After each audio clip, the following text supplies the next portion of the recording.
Como comenté en un reciente punto de vista, es tremendamente preocupante el documento de trabajo del sínodo panamazónico que se va a realizar en octubre en el Vaticano y que reúne, como sabemos, a las diócesis de la cuenca amazónica y algunos obispos familiarizados con el tema, con algunos obispos del Caribe, por ejemplo, han sido invitados y varios expertos también, como se suele hacer en cada uno de los sínodos. Y el documento de trabajo señalaba tenía una postura realmente trágica, triste y auténticamente escandalosa. Recuerden ustedes que a mí me escandalizan muy pocas cosas, he visto de todo en mi vida católica, ¿no? Pero sí me parece escandaloso que existan misioneros y obispos que escriban que el Evangelio no se debe anunciar, y ese es exactamente lo que dice el documento respecto de distintas circunstancias, las tribus tales, las tribus cuales, las automarginadas, etc., ¿no? Este es el tema más grave.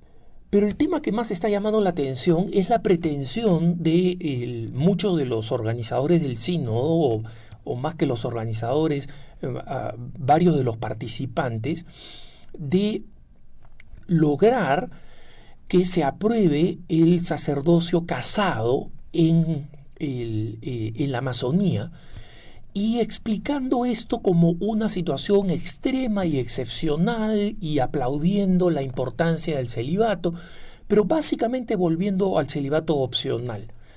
Y como decía uno de los partidarios de este movimiento a favor del sacerdocio uxorado, el sacerdocio casado, decía, mira, se podrá aplicar originalmente como una excepción en situación extrema para que tengan los fieles tengan los sacramentos y especialmente el sacramento de la comunión, que es central para la Iglesia. Pero una vez que se aplica en la Amazonía, cualquiera lo va a aplicar, y efectivamente inmediatamente los obispos alemanes, varios de los obispos alemanes, porque no quiero generalizar, no, pero una parte muy importante de los obispos alemanes piensan que si es que esta norma es aprobada para la Amazonía, inmediatamente ellos la aplican. Entonces, me ha parecido muy interesante el aporte de un sacerdote católico casado, que se llama Dwight Longenecker. Él es un sacerdote. ¿Cómo así es un sacerdote casado? Porque, como varias veces he explicado, el celibato no es un tema de doctrina, sino de disciplina. Algunos que recuerdan esto, que es un tema de disciplina y no de doctrina, lo dicen como si eso hiciera el celibato algo menos importante, pero no lo es, no lo es. Es sumamente importante el hecho de que sea una disciplina.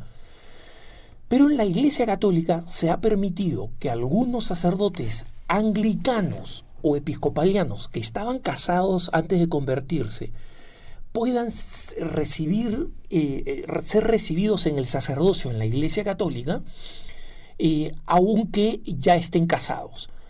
Un sacerdote anglicano que no está casado y entra a la Iglesia Católica como sacerdote no se puede casar, pero uno que ya estaba casado y se convierte a la Iglesia Católica como sacerdote puede mantener la esposa. Y uno de esos sacerdotes, y cuando enviudan no puede encontrar un nuevo matrimonio. Uno de esos sacerdotes es el padre Dwight Longenecker, que es un apologista muy conocido. No coincido en todo con este sacerdote, pero es un hombre muy agudo y es un defensor de la doctrina y de la práctica. De hecho, siendo uno de los pocos sacerdotes casados de buena línea, como él mismo dice, él tiene bastante que decir, ¿no? Y él ha escrito muchas de estas cosas. Entonces dice, es una disciplina que efectivamente puede ser cambiada como disciplina. Y que los argumentos a favor y en contra usualmente se centran en las cosas prácticas que él mismo vive. ¿quién pagaría a estos sacerdotes si se dedican a ser sacerdotes? ¿O serían sacerdotes, estos sacerdotes casados, digamos, que tienen que mantener una familia? ¿O simplemente harían sacerdotes a personas que en la selva todo el mundo tiene que ganarse en la Amazonía todo el mundo tiene que ganarse la vida? Entonces, uno va a ser carpintero y sacerdote en sus tiempos libres, o sea, cambiamos toda la importancia de la formación sacerdotal. Y Dwight Longenecker dice, ¿qué cosa se hace con sus esposas y sus familias? ¿Qué sucede si se divorcian?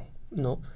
¿Quién se va a preocupar de las viudas de los clérigos? ¿No? Y él dice, mira, todos estos problemas prácticos son reales, pero pueden ser superados de una forma u otra. Y en consecuencia, la discusión no tiene mucho sentido centrada en estos temas, ¿no? Pero él dice, lo que me preocupa de esta discusión en el Sínodo de la Amazonía es la total falta de dimensión teológica en esta discusión. Cuando yo era un sacerdote anglicano, porque el padre Longenecker es inglés, él era sacerdote anglicano, se ha mudado a Estados Unidos, es ahora sacerdote católico, tiene una mega parroquia en el sur de los Estados Unidos, y dice, cuando yo era sacerdote anglicano, noté que en el debate sobre el tema de ordenar a las mujeres, que era lo que se discutía en el anglicanismo y finalmente se terminó aprobando, quienes proponían el cambio usaban 3 argumentos. El argumento utilitarista, el argumento sentimental y el argumento político, dice el padre Longenecker. Y dice, el argumento utilitario era, necesitamos más sacerdotes.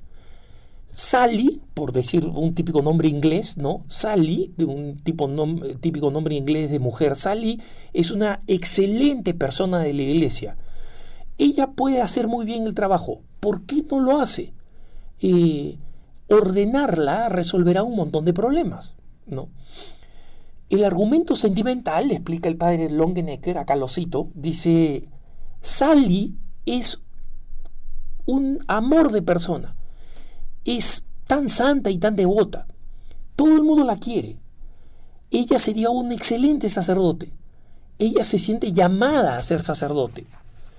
Es tan cruel negarle algo a lo que ella se siente llamada.